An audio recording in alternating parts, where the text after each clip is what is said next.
నమో బుద్ధాయ. జై భీమ్, జై భారత్, జై సంవిత. తథాగత భగవాన్ బుద్ధునికి, పరమ పూజ్యులు బోధిసత్వ డాక్టర్ బాబాసాహెబ్ అంబేద్కర్కు ప్రణామాలు తెలియజేస్తున్నాను. ఈ బహుజన యుద్ధభూరి యూట్యూబ్ ఛానల్కు స్వాగతం పలుకుతున్నాను. ఈ ఛానల్ను మన సమాజాన్ని అందరికీ తెలియచేస్తూ విస్తృతమైన ప్రచారం కల్పించాలని విజ్ఞప్తి చేస్తున్నాను. ఈరోజు కూటమి ప్రభుత్వం లేక అంతకుముందు ఉన్న వైసీపీ ప్రభుత్వం ఎస్సీ ఎస్టీ బీసీ మైనార్టీల సంక్షేమాన్ని ఏ విధంగా విస్మరించింది? రాజ్యాంగం ఏం చెప్తుంది? రాజ్యాంగం యొక్క అమలు ఎక్కడ ఉంది? ముఖ్యంగా ఆర్టికల్ 46 అమలు ఆంధ్రప్రదేశ్లో జరుగుతుందా లేదా అనే అంశాన్ని ఎస్సీ ఎస్టీ బీసీ మైనార్టీలందరూ తప్పనిసరిగా తెలుసుకోవాలని చెప్పి ఈ విషయాలు మీతో మాట్లాడాలని భావిస్తున్నాను. ఆర్టికల్ 46 అమలు ఎక్కడ? బలహీన వర్గాల హక్కులు, ప్రభుత్వాల బాధ్యతలు, సామాజిక న్యాయం కోసం ప్రశ్న. ఏ రాయి అయితేనేమి పళ్ళు ఊడగొట్టుకుంటానికి వైసీ పాలనైనా ఇప్పుడు కూటమి ప్రభుత్వం పాలనైనా రెండు దొందే. ప్రజలను, ముఖ్యంగా ఎస్సీ ఎస్టీ బీసీ మైనార్టీల వారి సంక్షేమాన్ని పూర్తిగా విస్మరించి వారిని అత్యున్నతమైన చదువుకోనీయకుండా ఈ యొక్క కూటమి ప్రభుత్వం లేక గత ప్రభుత్వం అడ్డుపడింది. రాజ్యాంగం చదివితే సరిపోదు, అమలు చేయాలి. ఆర్టికల్ 46 పుస్తకాల్లో ఉండటానికి కాదు, బలహీన వర్గాల జీవితాల్లో కనిపించాలి. ఎస్సీ ఎస్టీ నిధులు దానం కాదు, రాజ్యాంగ హక్కులు. నిధులు కేటాయించడం గొప్ప కాదు, లక్ష్యం వర్గాలకు చేరవేయడం చాలా గొప్ప. సామాజిక న్యాయం మాటల్లో కాదు, బడ్జెట్లో అమలులో కనిపించాలి.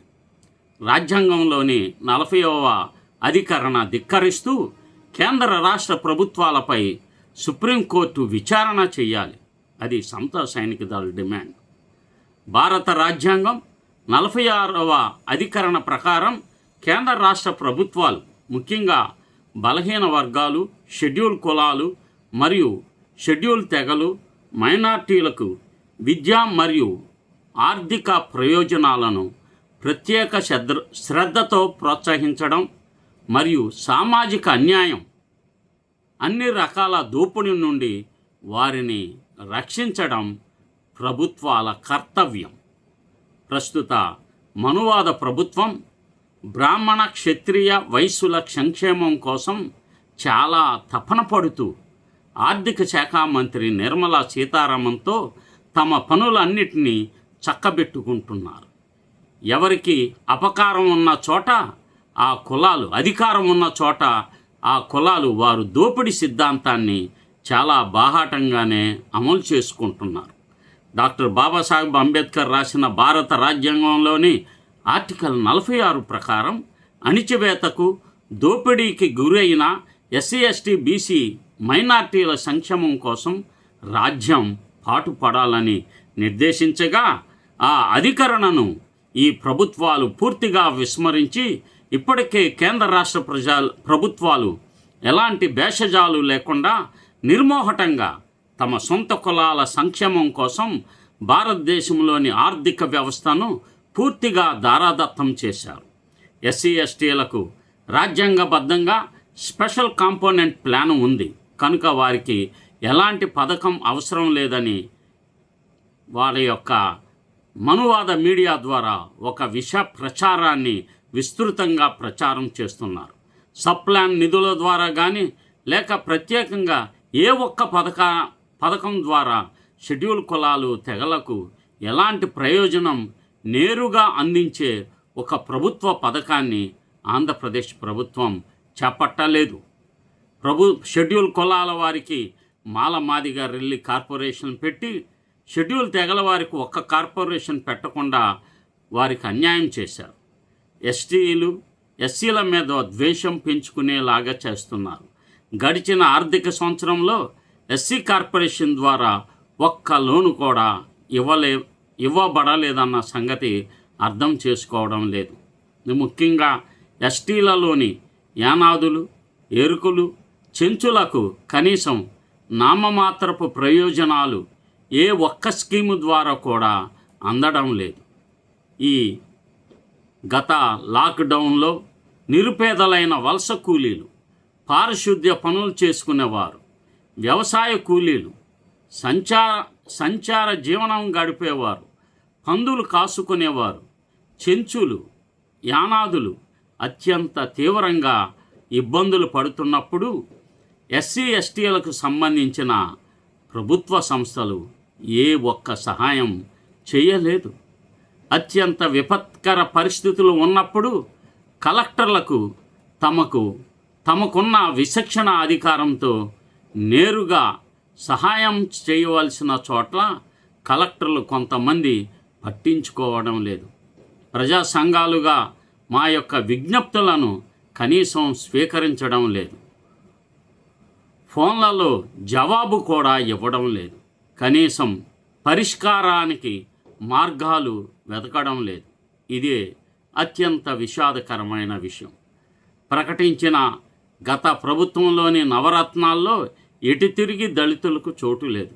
ఇప్పుడు ప్రభుత్వం ప్రకటించిన సంక్షేమ పథకాల క్యాలెండర్లను గమనిస్తే ఎస్సీ ఎస్టీల పట్ల వివక్షత అర్థమవుతుంది. 2020 మే 26న అర్చకులు, పాస్టర్లు, మౌజాన్లకు 5,000 రూపాయలు. మే 30న రైతు భరోసా కేంద్రాలు గ్రామాల ఆర్థిక వ్యవస్థను ఆర్బీకేలుగా మారుస్తున్నారు. జూన్ 4 వైఎస్ఆర్ వాహన మిత్ర. జూన్ 10న నాయి బ్రాహ్మణులకు, రజకులకు 10,000 రూపాయలు. జూన్ 17న చేనేత నేతన్నలకు హస్తం. జూన్ 17న ఆప్కోకు బకాయిలు. జూన్ 24న వైఎస్ఆర్ కాపు నేస్తం. జూన్ 29న చిన్న మధ్య పరిశ్రమలకు 2వ విడత 450 కోట్ల విడుదల. జూలై 1న 104, 108 అంబులెన్సుల ప్రారంభం. జూన్ 8 మహానేత వైఎస్ఆర్ పుట్టినరోజు సందర్భంగా 27 లక్షల ఇళ్ల పట్టాలు. జూన్ 29న రైతులకు వడ్డీ లేని రుణాలు. ఆగస్టు 3న వైఎస్ఆర్ విద్యా కానుక. ఆగస్టు 9న ఆదివాసీ దినోత్సవ సందర్భంగా గిరిజనులకు ROFR పట్టాలు. ఆగస్టు 12న వైఎస్ఆర్ చేయూత. ఆగస్టు 19న వైఎస్ఆర్ వసతి దీవెన. ఆగస్టు 26న 15 లక్షల వైఎస్ఆర్ హౌసింగ్ స్కీమ్. సెప్టెంబర్ 1న వైఎస్ఆర్ ఆసరా. సెప్టెంబర్ 25న వైఎస్ఆర్ విద్యా దీవెన. అక్టోబర్లో రైతు భరోసా 2వ విడత. హాకర్లకు ఆర్థిక సహాయం. చిరు వ్యాపారులకు 10,000 రూపాయలు. 2020 డిసెంబర్లో అగ్రిగోల్డ్ బాధితులకు సాయం. 2021 జనవరిలో అమ్మఒడి 2వ విడత. ఫిబ్రవరిలో విద్యా దీవెన. మార్చిలో పొదుపు సంఘాలకు వడ్డీ లేని రుణాలు. పై పథకాలలో ఒక్కటైనా ఎస్సీ ఎస్టీలకి నేరుగా సహాయం అందించే పరిస్థితి ఎక్కడైనా ఉందా? ఈ కూటమి ప్రభుత్వంలోనైనా? వైసీపీకి ఎస్సీ ఎస్టీలు 190% మంది పైగా ఓట్లు వేసి గెలిపించినందుకు ప్రత్యేకంగా ఒక్క పథకాన్ని కూడా ఈ ప్రభుత్వం ప్రవేశపెట్టాల. వారి సంక్షేమాన్ని పూర్తిగా విస్మరించింది. బ్రదర్ అనిల్ కుమార్ సువార్త బైబిల్ను చూసి, విజయమ్మ గారి చేతుల్లో బైబిల్ చూసి ఓట్లేసిన క్రైస్తవులకు మీకు పరలోకమును స్వతంత్రించుకొందురు, నీతిమంతులకు దేవుడే సమస్తమును అనుగ్రహించును అనే భ్రమలో ఉంచి పరిపాలన కొనసాగుతుంది. ఇది వారు చేసింది. స్పెషల్ కాంపోనెంట్ ప్లాన్ ద్వారా ఎస్సీ ఎస్టీలకు ఎలాంటి ప్రయోజనాలు ఇప్పుడు, అప్పుడు, ఎప్పుడు అందడం లేదు అనే అభిప్రాయం, కేటాయింపులు, ఖర్చుల మధ్య వ్యత్యాసాలు, ఇవన్నీ కూడా చాలా ఇబ్బందికరమైన, దుఃఖభరితమైన విషయాలు. దేశంలోని బ్రాహ్మణీయ శక్తులన్నీ కూటమిగా ఏర్పడి అంటరాని వారి సంపదను దిగమింగే హైనా గుంపులుగా ఏర్పడ్డాయి. ఎస్సీ ఎస్టీ రుణాలు రద్దు కావు, కానీ బడా పారిశ్రామికవేత్తల రుణాలు, పన్నులు మాఫీ అవుతున్నాయి. ఈ దుర్మార్గతపై జాతీయ ఎస్సీ కమిషన్ లేక జాతీయ ఎస్టీ కమిషన్, మానవ హక్కుల కమిషన్లు స్పందించడం లేదు. ఇంత ఘోరమైన పరిస్థితి ఎప్పుడూ దేశంలో లేదు. 5 సంవత్సరాల ప్రభుత్వ కాలంలో ఎస్సీ ఎస్టీలకు కేటాయించిన నిధుల్లో తక్కువ భాగమే ఖర్చు చేశారు. జీరో బడ్జెట్ కూడా చేశారు సోషల్ వెల్ఫేర్. మిగిలిన నిధులు ఇతర అవసరాలకు మళ్లించబడ్డాయి. అమ్మ ఒడి పనులకు, తల్లి వందనంకు, వివిధ కార్పొరేషన్ల నిధులు బదలాయించబడాయి.